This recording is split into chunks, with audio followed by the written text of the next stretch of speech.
All right, so we're driving in the car today. Kelly's not driving right now, we're parked. Today, we're going to be talking about, is it cheaper to convert a shed to a house versus building it conventional home from the ground up? All right, here's a quick little insert. Stay tuned till the end of this video and we're going to announce who won the contractor contest and who's gonna get the free natural bug spray from us. We're gonna mail it to you because somebody won. Let's start the video.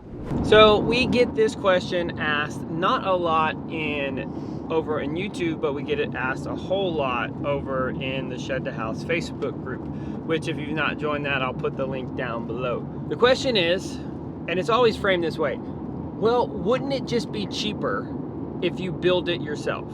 So the main thing that I want you to remember is that whenever someone asks, is a shed to house actually cheaper than a conventional stick-built home? It's not like a mobile home. When you purchase a brand new mobile home, the mobile home company, whoever manufactures that, is sourcing every single material, everything.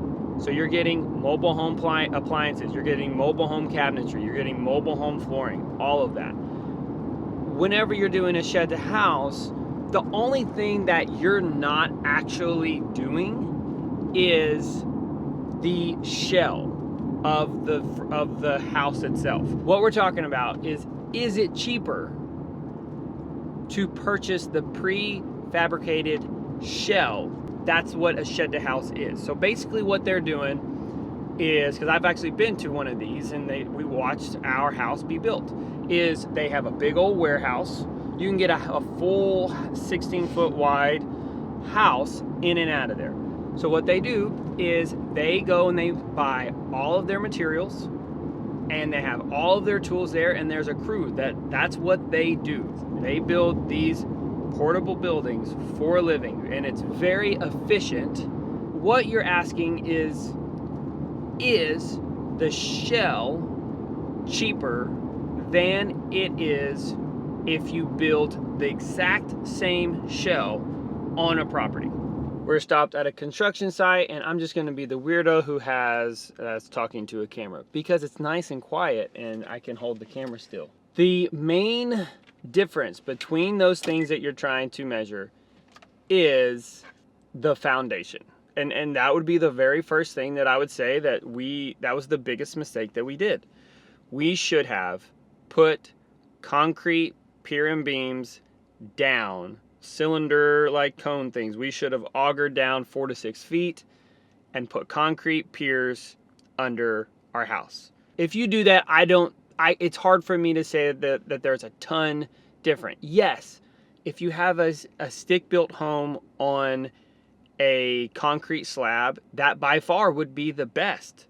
It also is going to be extremely, extremely expensive compared to a shed to house. Let's take the concrete slab out of the mix. If you do real pier and beam and you build your house from the ground up from pier and beam, we're saying shed to house, you get it from a portable manufacturer, a dealer.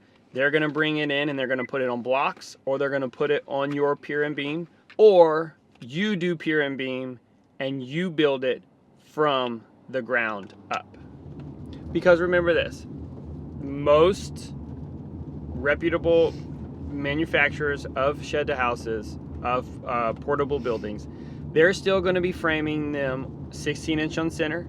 The main things that I would say that they're different is 1, the foundation, of course, and 2, the headspace in a loft to try to get a real, true second floor, which we couldn't argue with that. But at the same time, you mean if it were built on site? Yeah. You could have a proper second floor. It's not a loft. Exactly. Yeah. To answer the question quickly, is it cheaper to purchase a shed to house from a manufacturer or a dealer than it is to build it yourself? The fast answer is no. It's not cheaper. Right. It is more expensive to pay someone else build this and have it transferred to you than it is for you to build your own house yourself. Now is the time to be able to say all of the details of what that actually means. It is more expensive considering these variables. If you can purchase all of your materials at the same bulk discounted rate that a manufacturer can purchase bulk materials, I guarantee you that a manufacturer is going to be getting a better deal on their materials than you would at Lowe's or Home Depot. You're just not going to be getting that much discount because they are buying such huge amounts of material that you're not going to get that amount of discount. Right. Also, purchasing one of these prefabbed will not be cheaper if you have the knowledge and the skills to budget, purchase, measure, cut, hire a crew to help you, because you're not going to be able to do all of this yourself. And if you can, I'm very impressed with you, because you're going to have to frame this up and lift the walls and everything, to house wrap, and to do the roof. Yes, there are some people on YouTube that they are doing it all themselves. Great. If you want to start a YouTube channel and do this all yourself, then I want you to do that, because I will watch you. We will watch you. We will watch you. That's not us. We have 4 little kids, and we did not want to build a house. We wanted a homestead. We wanted to have the life. I want to be able to have the time freedom. I knew my level of skill of framing, carpentry, all of that to begin with. And I knew that even if I were to attempt this, that we would be paying so much more because of mess ups. Maybe someday I would have been able to do it, but it would have cost me twice as much because I would have messed up so many times. It also will be more expensive to convert a shed to house versus a stick-built home that you build yourself, if you can take off work and not lose any money in that. So you have to have a way for you to do this on the weekends, or do this on your spare time, or you have enough money that you have a business that can be put on autopilot and you can still make money by doing this. Now, we busted our butt in order that we had a little bit more time freedom to be able to do something like that with doTERRA, which, if you're interested in time freedom like that, definitely email us, bettertogetherlife@gmail.com. Most people are not going to be able to take off that much work. Then, in addition, what Kelly just said, if you are moving away, like if for us, we sold our house and moved 2 hours away. We would have had to found a place to live in order to build this, because it would have taken so much more time. You're still going to either have to do your own plumbing or an electrical, or hire that out. If you've never done it before, I would recommend you hire it out, because you don't want a fire in your house, or you do not want your walls leaking. Or maybe you have, great advisors. But yeah, some things are probably not DIY. Where I think the real financial investment splits things up by building a conventional home on a slab or on concrete pier and beam and doing a shed to house is your possible resale. I do not want you to scare you off if you're like about to purchase your shed to house tomorrow, but it is something to consider, and we considered it. Where does a financial investment leave you when you want to resell? Is it going to hold its value when you resell it? Conventional homes, everybody knows that they go up in value.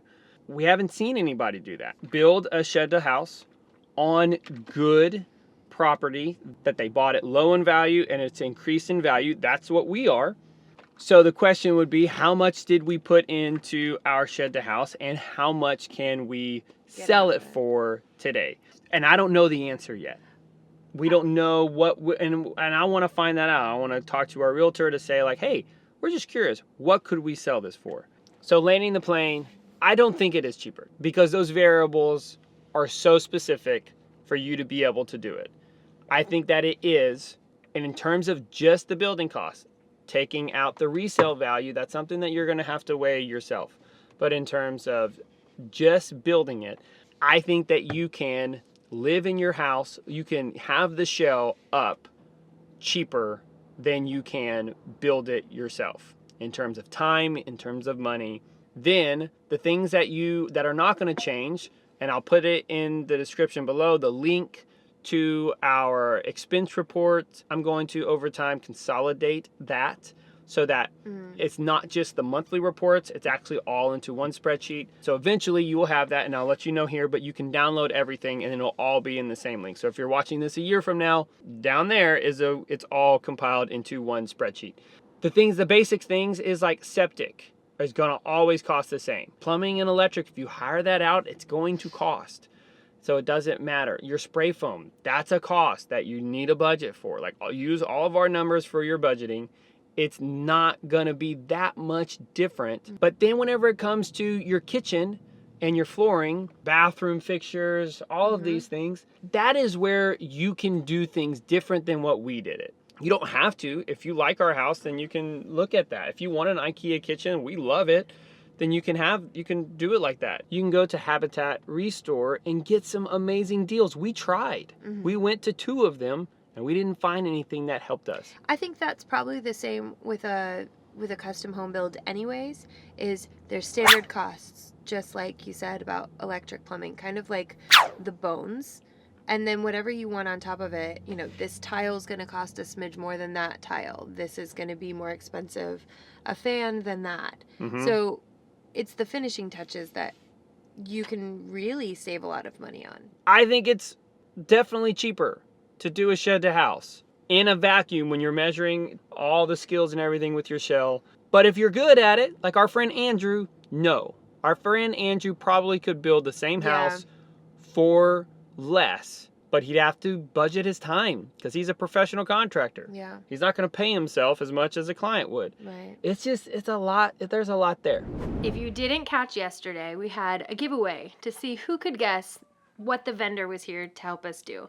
And the only person, well, I won't say the only, but the one who got it right first, the one who wins a bottle of Terra Shield, we'll send it out to you this week, is... I had to do it.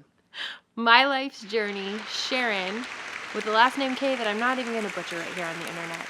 So Sharon, you win, and all we need you to do, with the B's, is send us a quick email at bettertogetherlife@gmail.com that has your mailing address, and we'll send it out tomorrow, right before Thanksgiving, if you get it to us today. If not, then we'll send it as soon as we can. So thanks for answering. That was probably... Did we the say what most it is? commented. Did she say what she guessed? Oh, we do have to tell you. Well, Yes. maybe we should just send you back to the comments. No. Well, Go you find can. Sharon? I want to tell them. Okay, you can tell them. We're going to get our rainwater harvesting system. So the contractor is Gutters. He's going to come and install the seamless gutters. We're going to tell you more about that. There's a big story and many videos because it's going to take a little while. It's a project. It's our biggest project we've done since the house. It's going to catch the water from the roof, and then we're going to divert it to big, like, storage bins? What do you call them? Storage tanks? It's going to be good. Storage tanks. So... It'll be a whole system. I know. It's going to be cool. She guessed a water harvesting system, so that's why she wins. And yeah, that's it. Hey, it's better together because you were here. Leave us a comment on what we missed in the video about why things cost so much and how you think this is going to be cheaper than that. Let us know. See you tomorrow. Bye.